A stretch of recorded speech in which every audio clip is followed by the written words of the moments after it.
Una niña que no podía caminar volvió a ponerse de pie después de que yo la atendiera. Esa mejoría no me salvó, reforzó mi fama de bruja. Meses después, fui condenada a muerte. Ya me acusaban cuando la niña seguía enferma. Cuando mejoró, la sospecha aumentó. Me llamo Anna Goldie y esta es la historia de cómo una cura quedó atrapada dentro de mi proceso. Lo que escucharas no son mis palabras textuales. Es una recreación dramatizada en primera persona, basada en documentos del proceso. Nací en Sengwold, Suiza, en 1734. Fui la cuarta de 8 hermanos.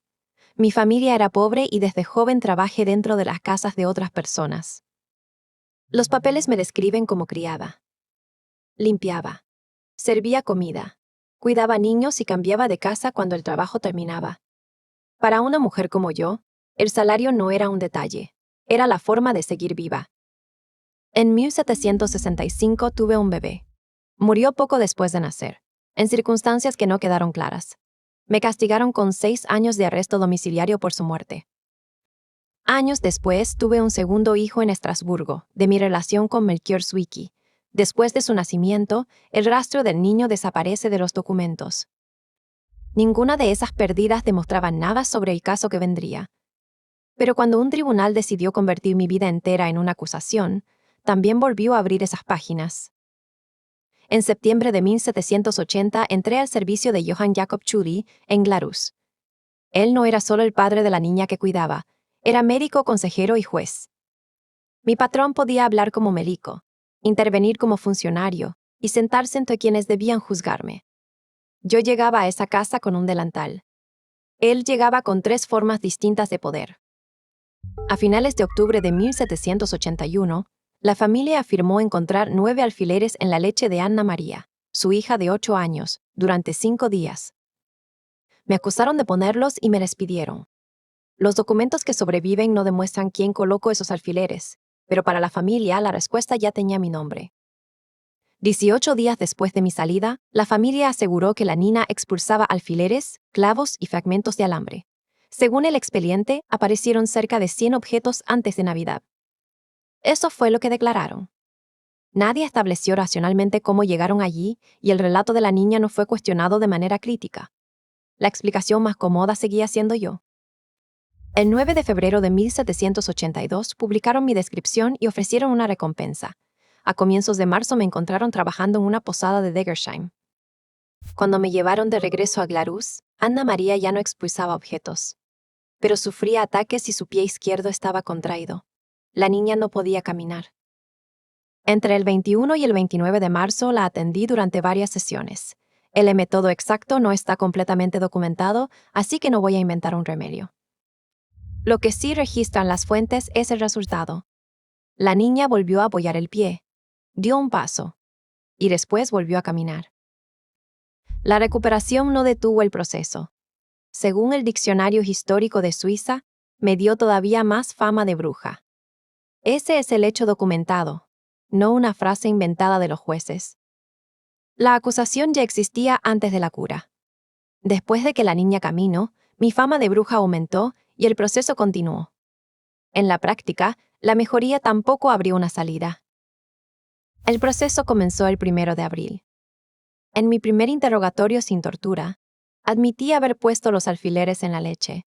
Después, mis respuestas cambiaron y llegaron los interrogatorios bajo tortura. Al día siguiente confesé otra versión, que había dado a la niña los objetos dentro de un dulce. Esa historia ya había aparecido en el relato de la niña. Después vacilé entre Steinmüller y el diablo. Más tarde me interrogaron bajo tortura. Por eso hay que separar la admisión del primer interrogatorio, que fue sin tortura, de las versiones posteriores obtenidas durante un proceso cada vez más coercitivo. También arrestaron al cerrajero Rudolf Steinmüller y lo llamaron cómplice. En la noche del 22 al 23 de mayo murió por suicidio dentro de la prisión. Tschudi era padre de la acusadora, figura del gobierno y fuerza decisiva dentro del tribunal. Incluso el experto emérico elegido para el proceso era familiar suyo. La acusación, la investigación y el poder estaban demasiado cerca. En aquella balanza, los 2 platos pertenecían al mismo lado. Yo estaba sola en medio. En junio, el consejo decidió mi destino. Según el relato contemporáneo de Heinrich Ludwig Lehmann, citado por Walter Hauser, el resultado fue muy estrecho: 32 votos por condenarme y 30 en contra. Me declararon envenenadora. La sentencia evitó la palabra brujería, aunque el proceso se había construido con el diablo, un dulce encantado y una cura considerada sobrenatural. Cambiar la palabra no cambió el razonamiento. Un delito escrito con tinta moderna sirvió para esconder un juicio basado en superstición. La condena fue muerte por espada. En junio de 1782 fui decapitada con una espada en Igruben Glarus. No morí en una hoguera. No existe un registro fiable de mis últimas palabras. Inventarlas haría la escena más dramática, pero borraría otra vez la frontera entre mi vida y una historia fabricada. Por eso cortamos antes del golpe. El tribunal intentó cerrar el caso, pero su escribano, Johann Melchior Kubli, se opuso a la sentencia. Conservó copias de los expedientes y las sacó de Glarus. Las copias llegaron a periodistas extranjeros. En enero de 1783, August Ludwig Schlosser usó mi caso para hablar de asesinato judicial. 226 años después de mi muerte, en 2008, el Parlamento de Glarus me rehabilitó moral y jurídicamente. La decisión oficial calificó el proceso como asesinato judicial. Hoy existen un monumento, un museo y archivos dedicados al caso. Llegaron demasiado tarde para salvarme, pero no para mostrar la trampa que los documentos conservaron. La Nina Camino, aquella mejoría, nunca probó que yo fuera una bruja.